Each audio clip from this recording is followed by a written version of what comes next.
What's another interesting part of this is that private federal partnership where you had advanced reactors and cooperative agreement between DOE and that private company. So where do the tribes fit in has always been a question that is not entirely been answered by DOE nor by the company. Did you know that there are 500,000 metric tons of nuclear waste temporarily stored at hundreds of sites worldwide? In the U.S. alone, 1 in 3 people live within 50 miles of a storage site. No country has yet successfully disposed of commercial spent nuclear fuel, but it's not for lack of a solution. So what's the delay? The answers are complex and controversial. In this series, we explore the nuclear waste issue with people representing various pieces of this complicated puzzle. We hope this podcast will give you a clearer picture of nuclear waste, the whole story.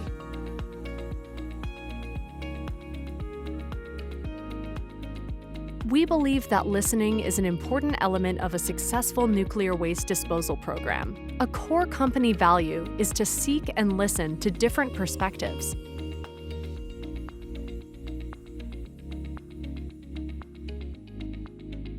Opinions expressed by the interviewers and their subjects are not necessarily representative of the company. If there's a topic discussed in the podcast that is unfamiliar to you, or you'd like to more closely review what was said, please see the show notes at deepisolation.com/podcasts.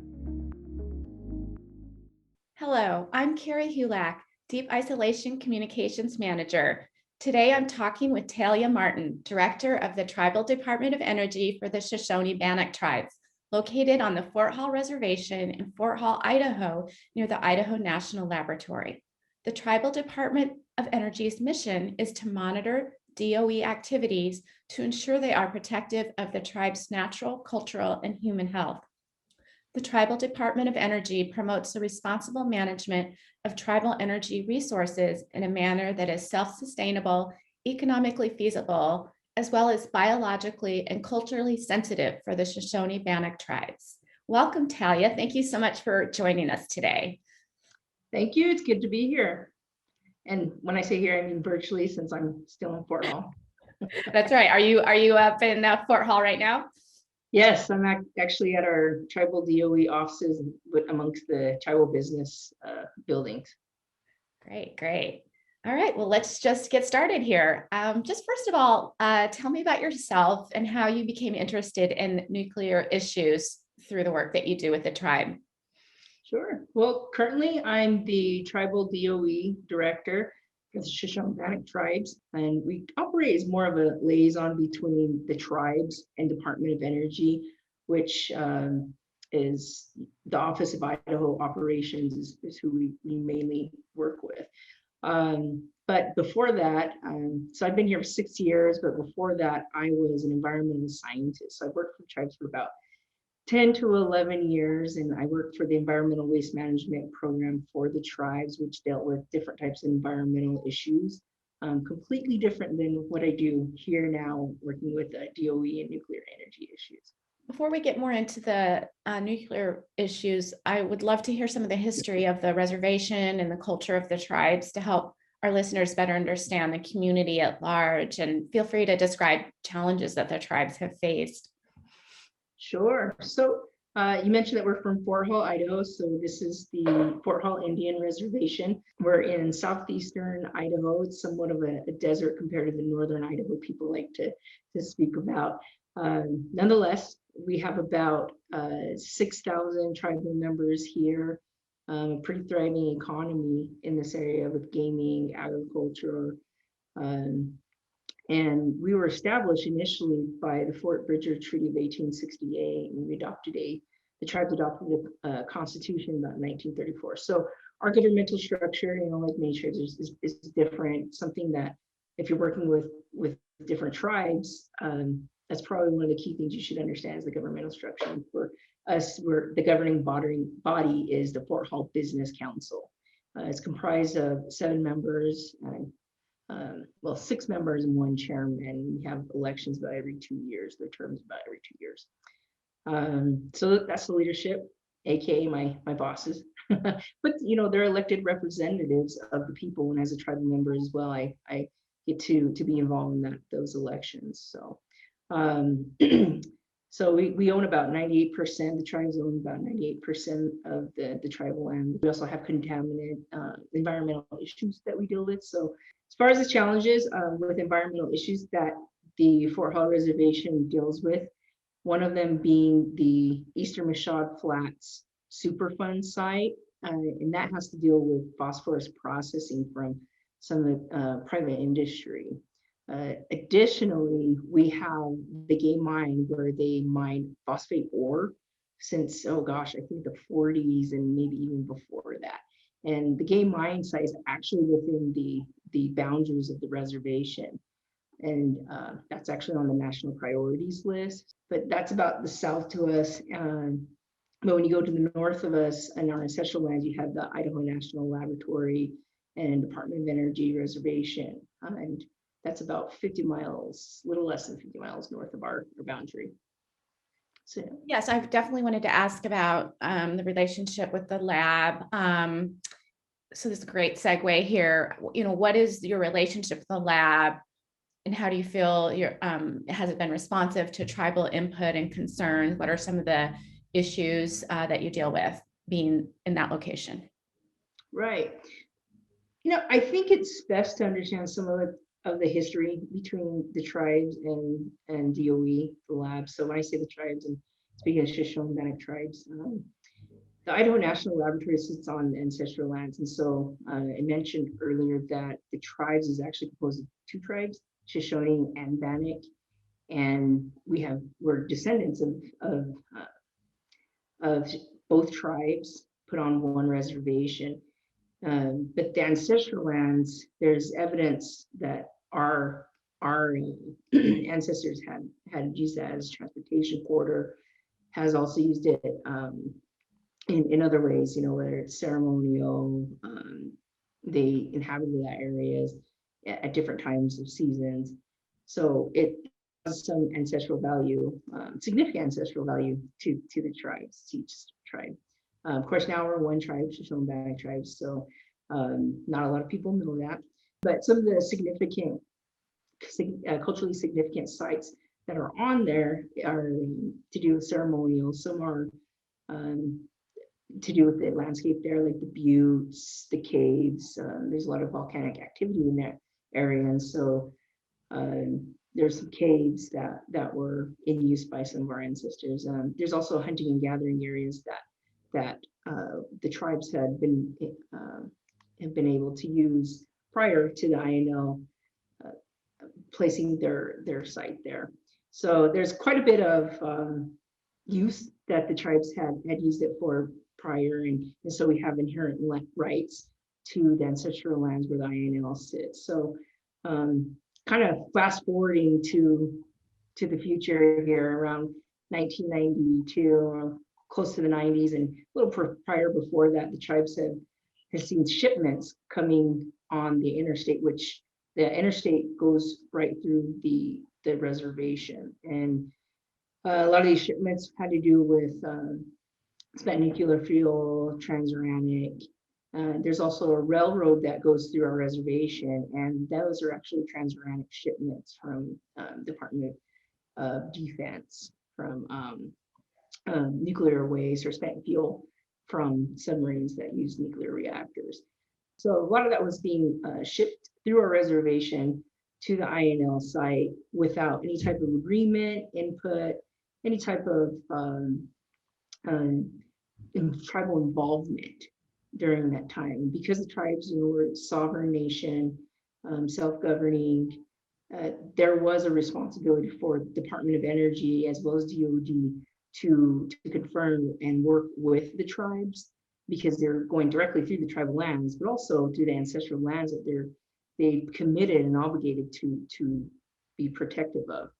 So about 1992, the tribes had put a Fort Hall Police Department, they parked a vehicle there on the railroad and blocked transuranic shipments, which forced DOD and DOE to to work with the tribes and come to some type of agreement. And out of that came a working agreement around 1992, and there was a series of agreements from there that just continue to renew. They provide some funding so that the tribes could work with DOE and DOE and provide personnel to make sure that they're monitoring any DOE activities.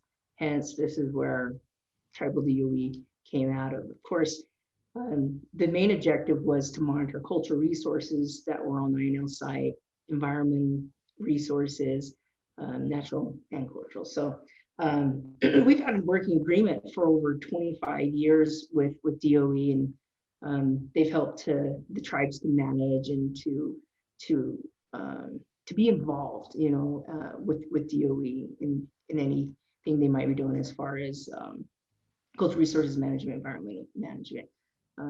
But the primary focus of the tribes really work with the DOE on is making sure they're protective of the Snake River Plain aquifer, which is the sole source aquifer in this region. One downside to that is the tribes don't have any regulatory oversight like the state does. Idaho Department of Environmental Quality, they regulate RCRA and other environmental regulations, and we're able to work with IDEQ and DOE and make sure that the information that they're collecting and providing is true and kind of give us assurances and confirmation that we're receiving information, the right information. So you touched on transportation being a large issue. Obviously, that sounds like a struggle that you overcame. Are there other nuclear waste issues that you're working on, or would you say transportation is the main piece that you have to monitor and work with? Well, the tribes, yeah, I would say that transportation is one of the major issues. Shipments going to WIP, spent nuclear fuel shipments coming to INL for research, but also we do a lot of environmental monitoring specifically in this office. And we have technicians that work with USGS to provide groundwater monitoring, or staff to work with USGS to provide groundwater monitoring. We also have technicians that will work with cultural resources when they're on the site. They do a lot of cultural resource surveys. So if there's land that will be disturbed by any type of construction or cleanup activities, we have cultural resources staff from the tribes that will work with Battelle Energy Alliance, who are the contractors for the INL that actually operate the INL site. They'll work with them in doing surveying and making sure there's an artifacts or anything that is relevant to the tribes, that they're protective and they follow the cultural resources management procedure that is in alignment with the tribes have also put input into. So would you say overall that you've seen progress? Do you feel optimistic for that relationship?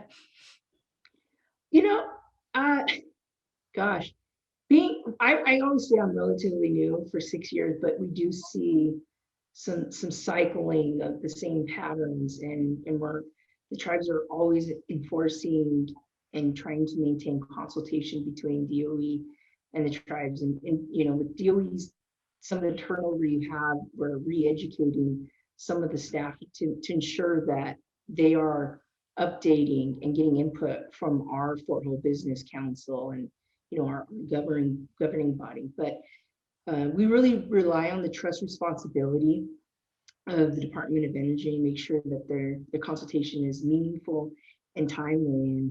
And sometimes we're not always seeing it, except when it has to do with a regulatory driver such as NEPA, or National Environmental Protection Act. When there's public commenting going on, there's usually they're very good at maintaining that checklist, making sure that they're following the schedule and getting input. As far as concerns being addressed, I think it really depends on case by case, especially if there's a regulatory driver, then the state is very much involved and they'll take our concerns. It's kind of, it's an interesting place we find ourselves in when they take our concerns and information it's well documented, and it's not always the type of consultation that we expect. Again, you want it to be meaningful, two-way dialogue, then addressing concerns. And sometimes you get that, sometimes you don't. And we've seen some progress, and sometimes you do take a couple steps backwards. But that working agreement is done pretty good as far as making sure there's communication. Can there be improvement? Absolutely, on both sides, and no matter who we're talking about, whether it's our tribal staff and making sure we're maintaining a presence on the site, the DOE making sure that their tribal liaisons are informing and updating and notifying our governing body, and making sure they're addressing those concerns. So we're always enforcing consultation, and I really do see some improvement and need for improvement as well.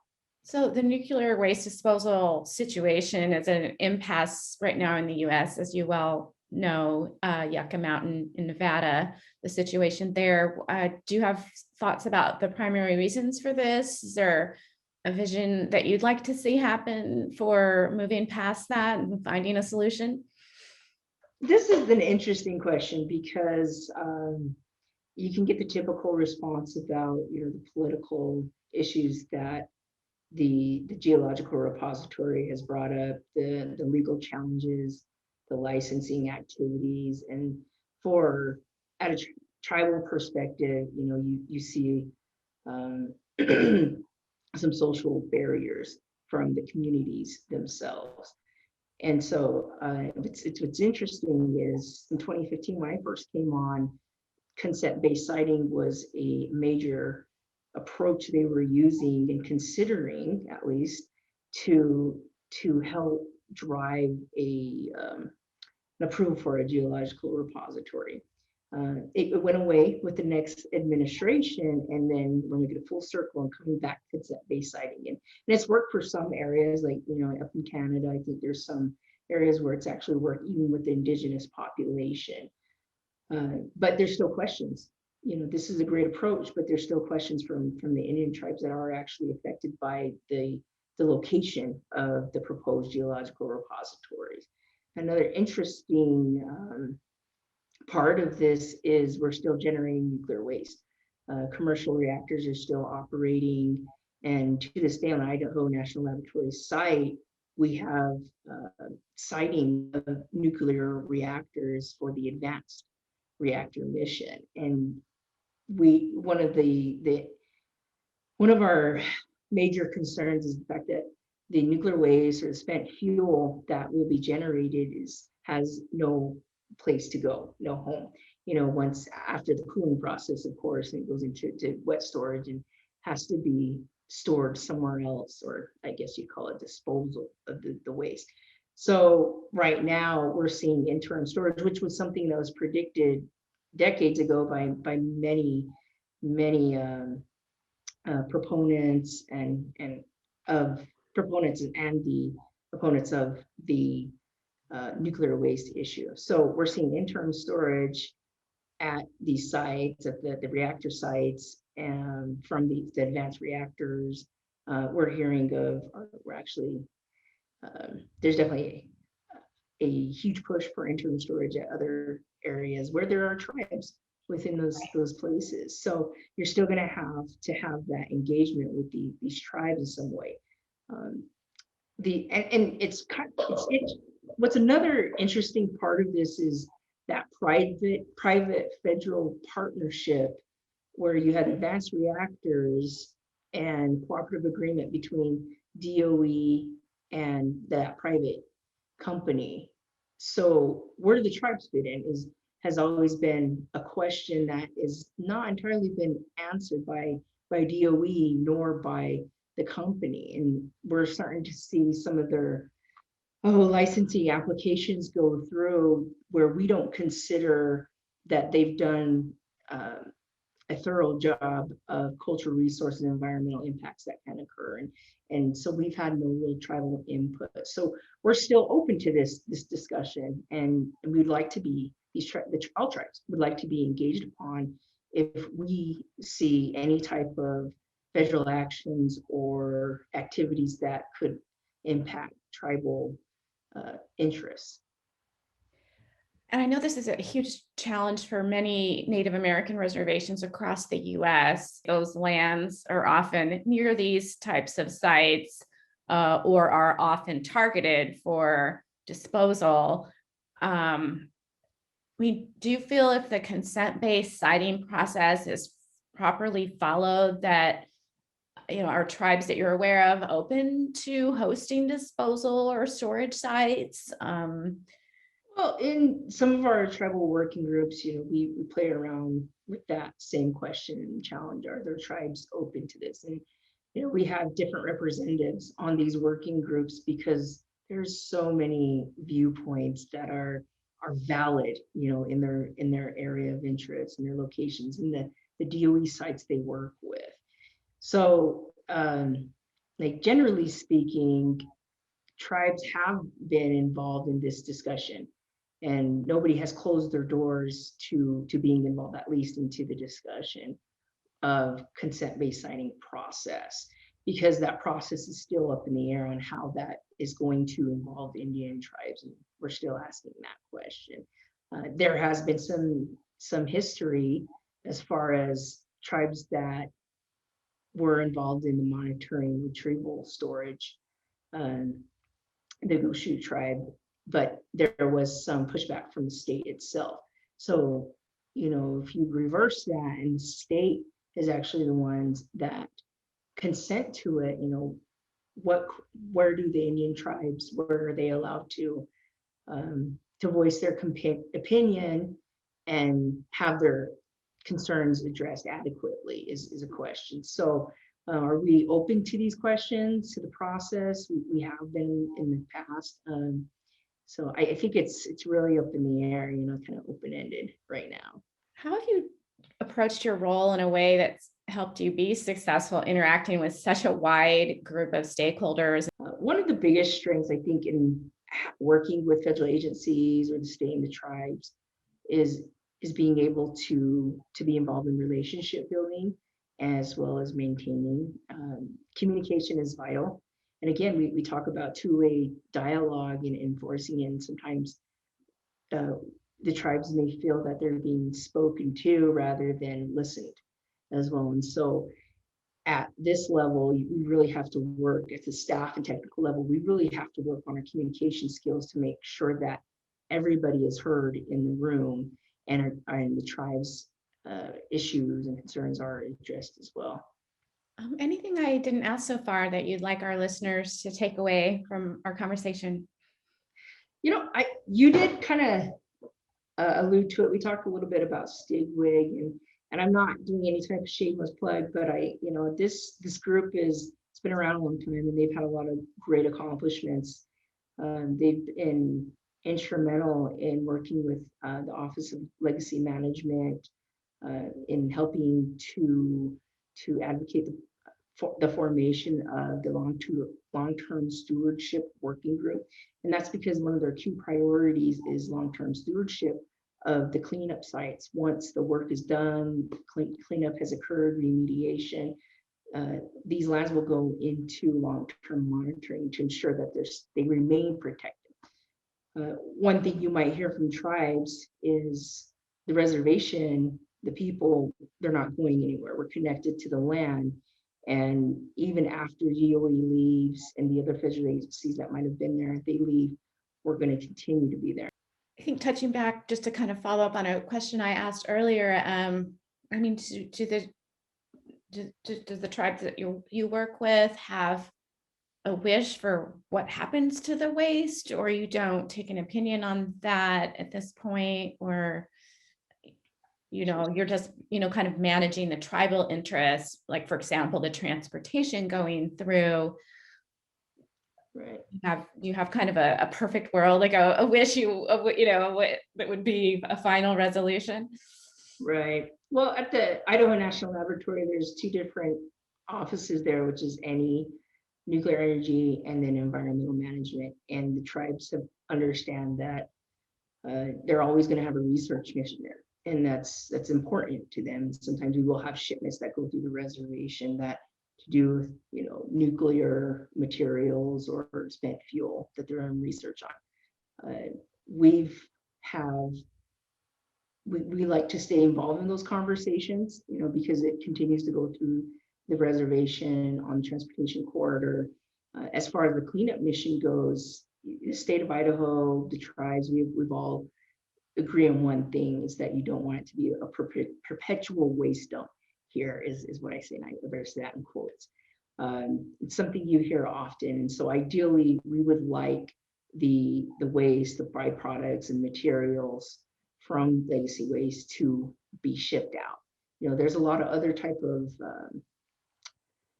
waste that have come from other sites like Rocky Flats, 3 Mile Island, that are being stored here. And so we continuously say we want that out. And that would, of course, be the ideal world.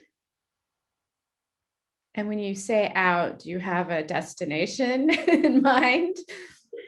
We don't have a destination. We don't wish upon waste to be involuntarily put on someone else, but we definitely don't want it on our ancestral lands, on our tribal lands. I mean, this is part of our preservation of our culture and our practices, our traditions. So we're constantly working hard. Our cultural resources staff work very hard to protect those resources, whether it's ancestral lands on the INL site or ancestral lands, in Montana or Colorado area, where we're constantly working to protect and preserve our culture. Thank you. Well, thank you so much for joining me today, Talia. I really appreciate it.